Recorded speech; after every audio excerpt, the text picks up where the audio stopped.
गौमाता यदि हजुरहरूले हामीले जसरी हामी कुनै बाहिर चाहिँ घरमा गौदान गर्ने अहिले अवस्था छैन। गौदान गरेर हामीले कुनै पनि बाटोमा लगेर छोड्ने यस्तो अवस्थाहरू आउँछ। त्यसकारण पनि कतिले आज हामी गौदान गर्न सकेका छैनौँ। यदि हजुरहरू कसैको पनि यदि इच्छा छ म गौदान गर्थेँ, नन्दीहरू दान गर्थेँ पशुपतिनाथ भगवानको लागि, आफ्ना कुलदेव पितृदेवको आशीर्वादको लागि, आफ्ना पितृहरूको उद्धारको लागि यदि कसैले गौदान गर्न चाहनुहुन्छ भने यहाँ यस पशुपतिनाथ क्षेत्रमा रहनुभएका यहाँ जति पनि गुरुजीहरू हुनुहुन्छ उहाँले यही हामीले यसरी नै यहीँको गौमाता यहीँको नन्दीलाई यसरी हामीले पूजा आराधना गरेर आफ्ना कुल पितृहरूको उद्धारको लागि चाहिँ यसरी हामीले पूजा आराधना गरेर यहीँ छोड्ने हो अनि यहीँ सेवामा लागिरहन्छौँ। यसो गर्दाखेरि चाहिँ नन्दीहरूले गौमाताहरूले दुःख पाउनुहुन्न, किनभने यहाँ संरक्षण गरेर राखिएको छ।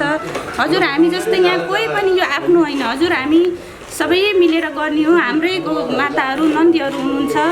गुरुदेवहरूले त सडकमा दुःख पाएर घाइते भएर एक्सिडेन्ट भएका गौमाताहरू नन्दीहरूलाई ल्याएर यसरी सेवा गरेर राख्नुभएको छ। सबैले सेवा पनि गर्नुहोला र यदि कसैको इच्छा छ कि म गौदान गर्छु भने हजुरहरूले अनलाइन मार्फत पनि द्रव्यहरू यहाँ अर्पण गरेर गर्नुभयो भने हजुरको नाम गोत्र दिनुभयो भने गुरुजीहरूले हजुरको नाममा यसरी गाईदान गरेर अनि उहाँले यही नै सेवामा रहिरहने हुँदाखेरि आफूले दान गरेको गौहरूले दुःख पाउनुहुन्छ कि भन्ने पनि हामीले त्यो सन्देह गर्नु परेन। यो चाहिँ एकदमै सौभाग्यको कुरा हो। बाहिर हामीले दान गर्दाखेरि भोलि लिएर जाने पण्डितजीहरूले कहाँ बाटोमा छोडिदिनुहुन्छ कि कहाँ गएर तिनले दुःख पाएका हुन्छन् भनेर आज कसैले गौदान गर्न सकेका छैनौँ भने यहाँ यस्तो अवसर छ।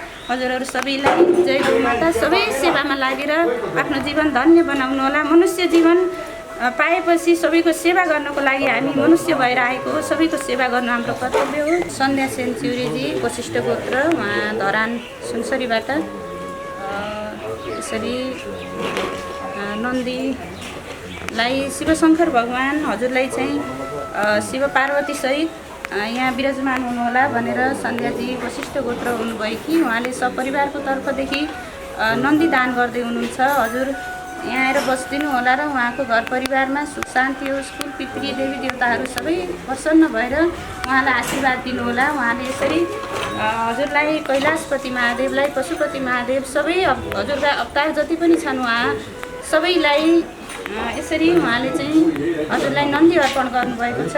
नन्दी प्रसन्न भएर नन्दीमा विराजमान गरेर हजुरले दर्शन दिनु।